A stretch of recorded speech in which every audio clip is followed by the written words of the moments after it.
Hey everyone, and welcome to Ink Spotlights from Comix Wellspring. This is the series where we shine the spotlight on immensely talented creators who print with us. Today, we're joined by Brandon Ingram, and we're going to talk about his project with Dismay Comics, The Gallows Man. So I'm super hyped to talk about his journey really quick, and welcome to the show, Brandon. Thank you guys for having me. Thank you. I'm honored to be on this show. Thank you all. Oh, dude, definitely. It's been so exciting. We've known each other for a bit. Dismay Comics, we've done interviews for in the past over at Apollo City Comics. So to bring you over to Comix Wellspring and give you a spotlight for a minute is really exciting. One of the first segments we're doing for this, so it's even better. But tell us about Dismay Comics and tell us about your project, The Gallows Man. Yeah, so Disney Comics is my publishing line that I started in 2019. That's when I started making comics, but I started publishing in 2021 through Disney Comics and have come out with a bunch of books, including The Gallows Man. The Gallows Man is kind of the first big book that came out with that, and we're already on issue 3. So we've got a Kickstarter going, and it's issues 1 through 3 on that Kickstarter, and it's just going really well. I mean, especially with Gallows Man, it's Adam West Batman meets Inglorious Bastards, like just fun campiness set in the 1940s, uh, uh, beating up and killing Nazis sort of thing. I love that, and it's one of those books when I was reading and checking it out. It grips you by the like what page 2 or 3, especially once you meet the sidekick and you get the first noose and everything. It's insane. It's ridiculous. It's like one of the coolest, most intriguing books. It's just full of fun. And you were saying you pulled a lot from Batman 66. What about that whole golden age era really attracted you to try to like bring that back somehow?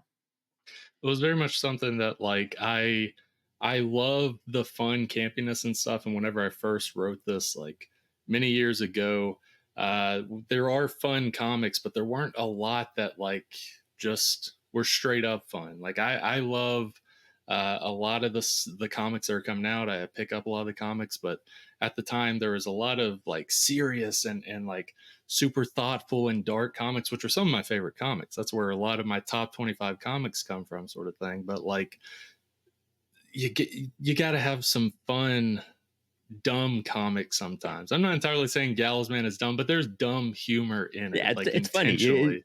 Yeah, Yeah, yeah, yeah. and you can see that And you throughout you the can writing and the also art. exactly, you can also read into it though. There's also like it explores kind of satirizing like the desensitization of violence in our society, sort of thing. You can see that in the Gallows Man world and stuff, but you also don't have to read into it. You can just read it and be like, this is a wild and fun journey, sort of thing. That's so great. So what got you to really start creating in general? Where did dismay and all these ideas kind of come from in your life? Ultimately started from like around 2017 is whenever I started writing screenplays, like seriously writing screenplays. And towards the end of that, I finally was like, I want to write a feature length screenplay. And that's kind of how Gallows Man came about. I set a challenge for myself. I was like, I've never written a feature length script. I want it to be uh, 90 to 120 pages, and the challenge is do it in within 45 days. And I went to McDonald's like while working and stuff. Went to McDonald's, would plug away on my laptop using their Wi-Fi, and within 30 days, I had the first draft of that. And then a couple years go by editing and stuff, and then eventually I'm starting to make comics with horror stuff like Dismay Avenue, and I looked at the Gallows Man script. I was like, I think I can tweak this to be a comic, because I looked, I was like, there's the end of issue 1. There's the end of issue 2. There's the end of issue 3. And then re-edited it to work for comics. But yeah, that's kind of how it just kicked off and started with Gallows Oh, Man. that's exciting. And we're doing an Inspired Ink episode along with this too. So we're gonna really break that down even more and talk a whole lot about that. So all of our audience, make sure to check that out. So what can we look forward to you next? You're doing your Kickstarter actually right now. It should be wrapping up sometime in early October Yeah, here. yeah. Yeah. And so what's your next project after this, issue 3 of Gallows Man? There's a lot, actually. This is the most amount of projects I've had going on at once, which I'm very happy for. I feel very blessed. But there's a mini comic I'm working on with a buddy that we'll have out to to give to trick-or-treaters. We both live Ooh, in separate states, but give to trick-or-treaters, throw in for free stuff at conventions and stuff, just a mini, very meta Halloween comic. There's that. There's also two series. I can't talk about too much now.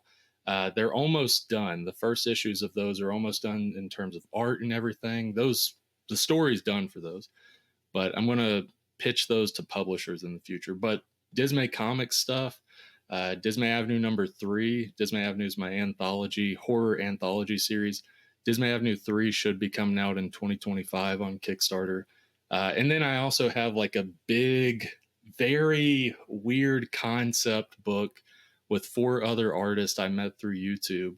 We're going to try to do it a Kickstarter on January 2025 for that. It's that's the thing, is I can't say a lot about it right now, that specific totally one, but understand. it's what I can say with that one at least is like, I don't know, and not just story, but how we're doing the art. I don't know if a comic has done this concept yet. Now, whether it works or not, we'll see. I think it works. I think it's very weird and interesting.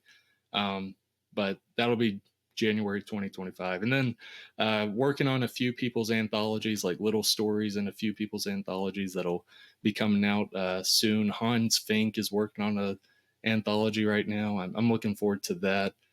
He got me to do a little sci-fi comedy in that. Oh, rad. That's so exciting. I love hearing how busy you are. That's always the most exciting thing. There's so much to look forward to. And there's so many, it sounds like there's going to be a lot of opportunities to bring you on for more spotlights too. So that's even better. Thank you. Super hyped to hear. Where can we find your work currently? Where can, audience be directed towards?